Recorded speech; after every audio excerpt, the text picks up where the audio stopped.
Hi friends, welcome back to my channel Freela. இந்த வீடியோல நம்ம பார்க்க போற ரெசிபி ரொம்ப ஸ்பெஷலான ரெசிபி. ஜப்பான் சிக்கன் எப்படி செய்யறதுன்னு தான் பார்க்க போறோம்.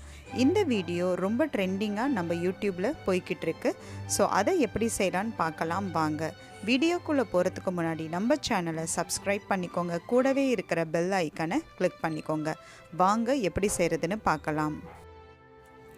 இந்த ரெசிபி செய்யறதுக்கு ஃபர்ஸ்ட் நான் ஒரு பவுல் எடுத்துக்கிறேன். 2 டேபிள் ஸ்பூன் கார்ன்ஃப்ளவர் ஆட்டா சேர்த்துக்கிறேன். 2 டேபிள் ஸ்பூன் மைதா சேர்த்துக்கிறேன்.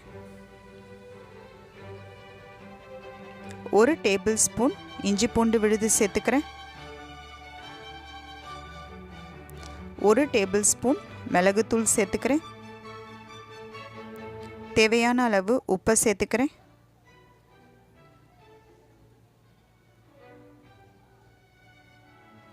கொஞ்சமாக தண்ணியை சேர்த்து நல்லா திக்கான பதத்துக்கு மாவு நான் ரெடி பண்ணி வச்சுக்கிறேன். இந்த வீடியோவில் காமிக்கிற மாதிரி நல்லா பஜ்ஜி மாவு மாதிரி நல்லா திக்கான கன்சிஸ்டன்சிக்கு நான் ரெடி பண்ணி வச்சுக்கிறேன். ஸோ நான் ஏற்கனவே 1/4 கிலோ சிக்கனை வாங்கி க்ளீன் பண்ணி வாஷ் பண்ணி சின்ன சின்ன பீசஸாக கட் பண்ணி வச்சுருக்கேன். ஸோ அந்த சிக்கனோட பீசஸை இதில் சேர்த்து நல்லா திக்காக நான் மிக்ஸ் பண்ணி வச்சுக்கிறேன். ஸோ இப்போ நான் ஸ்டவ்வை ஆன் பண்ணி கடாய் வச்சுக்கிறேன். இந்த சிக்கனை ஃப்ரை பண்ணி எடுக்கிறதுக்கு எவ்வளோ ஆயில் தேவையோ அவ்வளோ ஆயில் சேர்த்துக்கிறேன்.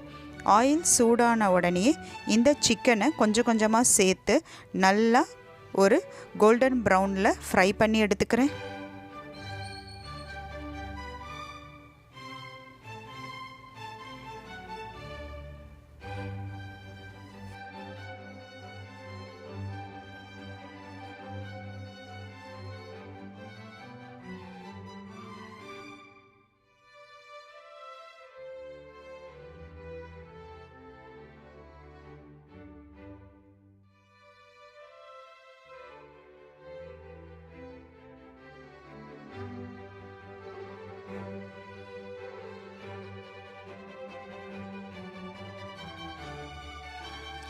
சிக்கன் நல்லா ஃப்ரை ஆன பிறகு நான் இங்கே சிக்கனை வேறு ஒரு பிளேட்டில் மாற்றிக்கிறேன்.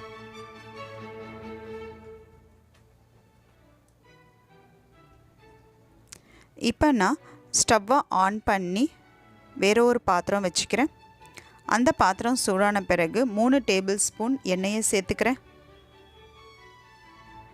எண்ணெய் சூடான பிறகு நான் இங்கே 6லேருந்து 7 பூண்டு பற்கள் எடுத்து சின்ன சின்ன பீசஸாக கட் பண்ணி இதில் சேர்த்துக்கிறேன்.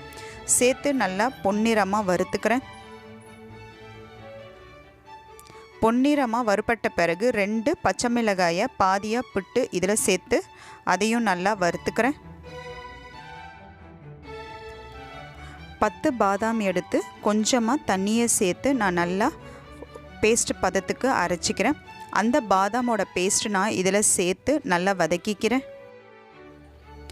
பாதாம் சேர்த்த பிறகு நான் இங்கே 2 கிளாஸ் ஃபுல்லாக காய்ச்சின பாலை சேர்த்துக்கிறேன். சேர்த்து நல்லா மிக்ஸ் பண்ணி விட்டுக்கிறேன். கொஞ்சமாக உப்பை சேர்த்துக்கிறேன். 1 டேபிள் ஸ்பூன் சர்க்கரையை சேர்த்துக்கிறேன். சேர்த்து நல்லா மிக்ஸ் பண்ணிக்கிறேன்.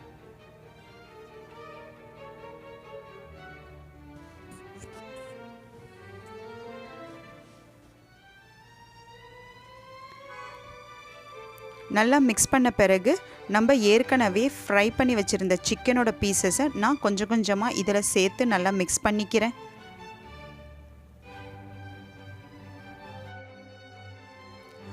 ஒரு 10 நிமிஷத்துக்கு பிளேட்டை போட்டு க்ளோஸ் பண்ணிவிட்டு நான் சிக்கனை நல்லா வேக வச்சு எடுத்துக்கிறேன். இப்போ பாருங்கள் 10 நிமிஷம் ஆயிடுச்சு.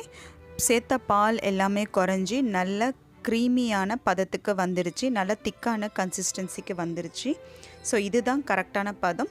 ஸோ இந்த மாதிரி திக்கான கன்சிஸ்டன்சிக்கு வந்த உடனேயே நான் ஸ்டவ்வை ஆஃப் பண்ணிடுறேன். ஸோ அவ்வளோதாங்க, ஜப்பான் சிக்கன் ரெசிபி தயார். நானும் ஃபஸ்ட்டு பால் சேர்க்கும்போது நல்லா இருக்குமோ இருக்காதோன்ற ஒரு பயத்தோடையே சமைச்சேன். ஆனால் சமைச்சு முடித்த உடனே டேஸ்ட் பண்ணி பார்க்கும்போது தான் தெரியுது அதோட சுவையே தனின்ட்டு. ஸோ நீங்களும் ஒரு தடவை வீட்டில் ட்ரை பண்ணி பாருங்கள்.